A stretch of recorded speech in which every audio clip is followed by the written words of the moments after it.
l'obstétricien qui allait m'opérer. Il me dit, on vous a jamais dit que quand on prenait pas la pilule, on risquait de tomber enceinte? Et là, j'ai pas compris en fait. Je me suis sentie attaquée. J'étais déjà tellement vulnérable, faible. On allait m'endormir, c'est lui qui allait m'ouvrir le ventre. Et je lui ai dit, mais en fait, déjà, je suis vraiment pas certaine d'avoir oublié la pilule. On sait que cette grossesse n'est pas viable. Là, je suis en train de partir.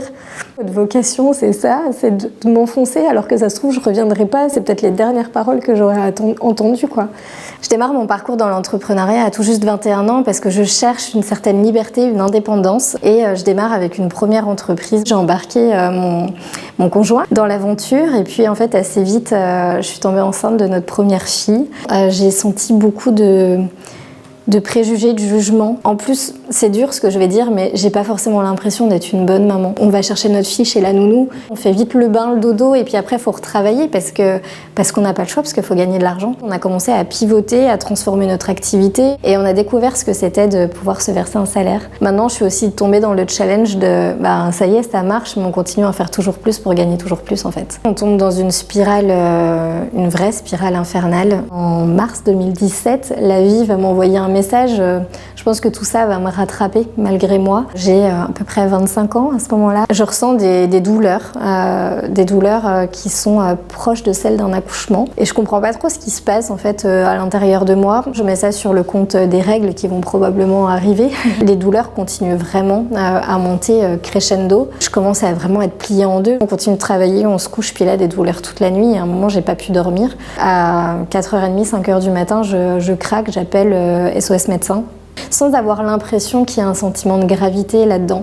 C'est juste, je me dis, je veux pas rester comme ça parce que demain, il faut que j'aille travailler quand même. Il y a 2 médecins qui arrivent, j'explique rapidement les douleurs, il faut savoir que j'ai des saignements aussi. Et là, les médecins me disent, vous devez probablement faire une fausse couche. Non, c'est pas possible, je suis sous pilule, j'ai pas eu d'oubli de pilule, donc c'est impossible que je sois enceinte en fait. Et on me répond, en fait, on va faire un test de grossesse. Moi, je dis, si vous voulez, mais franchement, je suis pas enceinte, je suis sûre de moi à ce moment-là. Je vais dans mes toilettes, je fais mon petit test de grossesse, et le test de grossesse est sans appel, il est positif. Je m'effondre. Je m'effondre parce que je me dis, le business, ça tourne tout juste. Notre première fille, elle a 18 mois. J'ai pas la place à ce moment-là d'accueillir un nouvel enfant. Je panique pour ça alors qu'on me dit, vous devez être en train de faire une fausse couche. Enfin, il y a tout qui se mélange dans ma tête. J'ai véritablement l'impression d'accoucher. Ça a été même plus douloureux que mon accouchement. Donc je sais qu'il y a quelque chose qui va pas. Et puis en même temps, je veux pas le voir, toujours pas le voir. Bon, ils repartent. Ils me disent, faudrait faire une échographie dans l'après-midi ou le lendemain. En gros, elle me dit, si c'est une fausse couche, possiblement ça va s'évacuer et terminer quoi. Sauf que si ça avait été si facile. Et en fait, j'appelle ma maman à ce moment-là parce que je pense qu'il y a la petite fille en moi aussi qui revient et qui se dit en fait, je panique, je sais pas quoi faire. Et elle me dit tu prends ton téléphone, t'appelles la maternité où t'as accouché de Anna, du coup ma première fille. Tu leur dis ce qui se passe là en fait. Et tu peux pas rester comme ça. La gynéco qui m'avait suivi toute ma grossesse pour ma première fille et qui m'avait fait accoucher, est de garde ce jour-là. Donc on prend la voiture, on va au cabinet. Et là, tout est allé très très vite. Elle me fait une échographie et à partir de ce moment-là, elle nous parle plus. Elle prend son téléphone, elle appelle du coup l'hôpital en fait qui est collé à son cabinet et elle dit admission en urgence, GEU. Et là, je sens qu'il y a un truc qui va pas. Et elle raccroche et je lui dis ça veut dire quoi j'ai eu. Elle m'a dit ça veut dire grossesse extra-utérine. L'embryon est resté coincé en fait quelque part. En l'occurrence chez moi il est resté coincé dans une trompe. Et cette grossesse a continué à évoluer. Je l'ai pas senti, je l'ai pas détecté parce que j'étais focus sur plein d'autres choses et que j'écoutais absolument pas mon corps. À force de grossir, tout a éclaté à l'intérieur de moi et ma trompe avec du coup.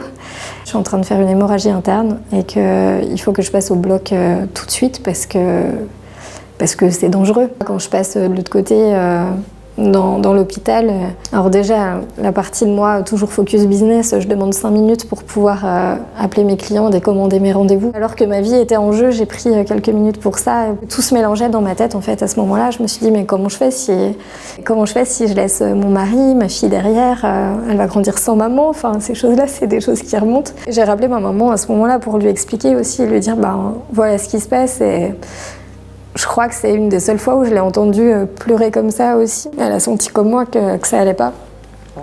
Et quand après je demande aux personnes présentes sur place, est-ce que c'est grave, est-ce que je vais survivre, il y a plein de questions et je dis on peut rien vous dire en fait. On va tout faire pour, mais ce que vous êtes en train de vivre, c'est grave en fait. Et ça, c'est dur. Désolée. J'ai cru que ce jour-là, tout allait être fini et que j'aurais entre guillemets juste fait ça de ma vie. Et ça, c'était pas évident quand même. Et en plus, juste avant de passer au bloc, je me suis fâchée avec l'obstétricien qui allait m'opérer, qui a été plus qu'indélicat. Il me dit, on vous a jamais dit que quand on prenait pas la pilule, on risquait de tomber enceinte? Et là, j'ai pas compris en fait. En plus, avec une agressivité, j'arriverais même pas à le refaire, mais je me suis sentie attaquée. J'étais déjà tellement vulnérable, faible. On allait m'endormir, c'est lui qui allait m'ouvrir le ventre. Je me suis même sentie rabaissée. Et je lui ai dit, mais en fait, déjà, je suis vraiment pas certaine d'avoir oublié la pilule. Alors oui, c'est sûr, mais en même temps, on sait qu'une pilule, c'est 99% et qu'on peut quand même tomber enceinte. Et quand bien même je sois tombée enceinte, j'ai jamais demandé à vivre ce que je vis là, en fait. C'est pas une grossesse qui se déroule normalement. On sait que cette grossesse n'est pas viable. On sait qu'on pourra rien récupérer de cette grossesse. De toute façon, le sujet n'est pas là. Le sujet, c'est que là, je suis en train de partir. Votre vocation, c'est ça, c'est de m'enfoncer, alors que ça se trouve, je reviendrai pas. C'est peut-être les dernières paroles que j'aurais entendues, quoi. Et bon, bref, de toute façon, après, je suis partie pour l'opération et je me suis réveillée et on m'a expliqué que du coup, voilà, j'avais 1,5 litre de sang dans le ventre, que cette grossesse avait 2 mois et demi, 3 mois. Je me dis, comment j'ai fait pour ne pas voir que j'étais enceinte, en fait? Et on m'a dit, vous seriez arrivé 1 heure plus tard, c'était trop tard. Ma mère m'a sauvé la vie ce jour-là. Parce que probablement que j'aurais attendu d'avoir une échographie dans un petit cabinet. Du coup, je suis restée une journée à l'hôpital. Et en fait, c'est moi qui ai décidé de partir contre avis médical. J'avais un client important, du coup non, je le considère plus comme un client important, mais un client à livrer le lendemain. J'avais recruté une salariée la veille de cet événement-là. Je lui avais demandé de prévenir du coup ce client sans rentrer dans les détails, mais que vraiment je pourrais pas venir et que je décalais la livraison de 2 jours. Bref, il lui a hurlé dessus et du coup elle m'a dit mais en fait j'arrive pas à lui faire entendre raison. Je lui ai dit mais en fait je suis à l'hôpital, j'ai failli perdre la vie là je peux pas venir. Elle m'a dit mais en fait vous me livrez, c'est pas une question, c'est vous me livrez. Je peux pas tout risquer. C'est vraiment ce que je ressens et pour autant, là je suis en train de le dire, elle me dit mais qu'est-ce que c'est débile de dire ça? Moi je suis prête à laisser ma vie pour un con qui ne comprend pas, qui veut pas être à l'écoute. Et je livre ce client plié en deux. Plié en deux parce que on vient de m'ouvrir le ventre en fait. Et après j'ai voulu tout mettre sous un tapis. C'est comme si tout ça s'était rien passé. La semaine d'après je suis allée travailler comme si c'était rien passé.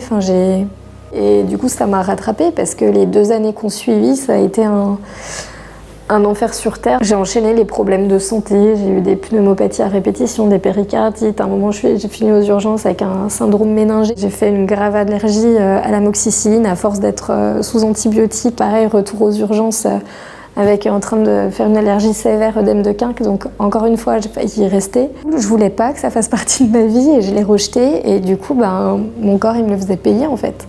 Je pense que ce qui a été un gros déclencheur, c'est Anna, notre grande puce qui continuait à grandir du coup, nous a dit j'aimerais bien un petit frère ou une petite sœur. Et là, c'est venu déclencher quelque chose chez moi. C'est oui, j'ai toujours voulu qu'elle ait un petit frère ou une petite sœur. Et je me suis dit qu'est-ce que je vais répondre à Anna? Je dis que maman, elle peut plus avoir d'enfant, je sais pas. Du coup, j'en ai parlé à mon médecin traitant qui m'a dit il faut absolument que vous alliez voir quelqu'un d'autre. Un obstétricien qui va reprendre votre dossier, qui va vous expliquer exactement ce qui s'est passé, comment. Je suis allée voir un obstétricien qui a été adorable. D'une gentillesse, d'une compréhension, d'une douceur, vraiment. Il m'a dit mais ce que vous avez vécu, c'est déjà extrêmement rare. La probabilité que tout se repasse de la même façon est infime, voire inexistante. Parce qu'aujourd'hui, on connaît votre vécu, on connaît votre histoire, vous aurez un suivi. Et je pense qu'il a fait un énorme travail avec moi d'un point de vue psychologique, en fait, plus que physique. Quand on s'est décidé qu'on a dit « Ok, on retente, on essaie d'avoir un nouvel enfant », toutes les semaines, j'avais tellement peur de passer à côté que j'avais des prises de sang tout le temps, Puis un jour, ça a pris, ça a marché. Je suis trop contente pour moi, pour nous, pour notre fille. Et vu qu'il y a eu un suivi, je sais tout de suite que c'est pas une grossesse extra-utérine, sinon on l'aurait détecté. Je me rappellerai toujours de l'émotion quand on a entendu les premiers battements du cœur. Et je me suis dit, en fait, si, en fait, j'ai le droit à nouveau de vivre ça. D'ailleurs, ça m'a amené à vivre ma seconde grossesse complètement différemment. J'avais plein de peurs et à la fois, j'ai profité de cette grossesse comme jamais parce que je me suis dit aussi que ce serait là probablement la dernière parce que j'avais donné. Je me disais, même si c'est dur, même si ça te fait travailler des choses qui sont encore profondes et marquées, c'est comme si ça me guérissait en même temps aussi. Et que je disais tout à l'heure qu'il y avait eu un énorme déclencheur, ça avait été Anna. Mais en même temps, du coup, qu'il y a eu cette grossesse qui est arrivée, il y a eu une autre entreprise qui avait été créée entre-temps. On est parti avec Anna à Avignon en vacances. Le support client, il est assuré par Charlie, mon mari, et moi-même. Et c'est 7 jours sur 7, de 8h à 23h. Donc on revient dans le schéma boulot, boulot, boulot, boulot. En fait, ce jour-là, on est à Avignon, il y a un support qui tombe, on a toujours un ordinateur avec le sac dans le dos parce qu'on ne sait jamais, il faut toujours être disponible. On s'assoit sur un trottoir dans les rues d'Avignon en plein cagnard pendant 1 heure et on a Anna qui doit avoir à peu près 4 ans et qui fait des tours autour de nous pour s'occuper puisqu'elle s'ennuie en fait tout simplement. Et c'est comme si je nous voyais de l'extérieur et je me dis mais qu'est-ce que tu es en train de faire là? Comme si tout ce que tu avais vécu, ça t'avait pas servi de leçon. Ce sentiment-là de se dire je suis encore esclave de mon entreprise, je me suis créé une prison dorée. Là, stop, on arrête les conneries. Le lendemain ou le surlendemain, je dis à Charlie, écoute, j'ai réfléchi, je crois qu'il faut qu'on la vende cette boîte. Il dit, t'es sérieuse? Je dis ouais, parce qu'en fait, on est en train de refaire les mêmes conneries en fait. Il m'a dit t'as raison, go. Et là en fait tout s'est enchaîné assez vite. La vente s'est faite en juillet 2021 et finalement ça a été quand même très compliqué. L'arrivée de Margot, notre deuxième fille, elle était déjà très engagée dans le bassin, donc il a fallu aller la chercher un petit peu. J'ai eu des douleurs que je pensais jamais ressentir, ça m'a irradié dans l'épaule et tout, j'ai l'impression qu'on me découpait le bras. Je regarde mon mari, je le vois tout blanc et je me retourne de l'autre côté et je vois ma petite puce qui est toute violette et là je me dis qu'est-ce qui est en train de se passer quoi. Pas encore moi, lâchez-moi, j'ai trop donné. Je sais pas combien de temps ça a duré en réalité, mais quel soulagement quand j'ai juste entendu les cris. Je me suis dit non c'est bon, là c'est bon cette fois-ci. Et puis après il y a eu plusieurs hospitalisations pour Margot qui est asthmatique sévère, qui l'est toujours aujourd'hui. On est une famille unie, soudée et malgré tout ce qu'on a vécu, on lâche rien quoi, jamais.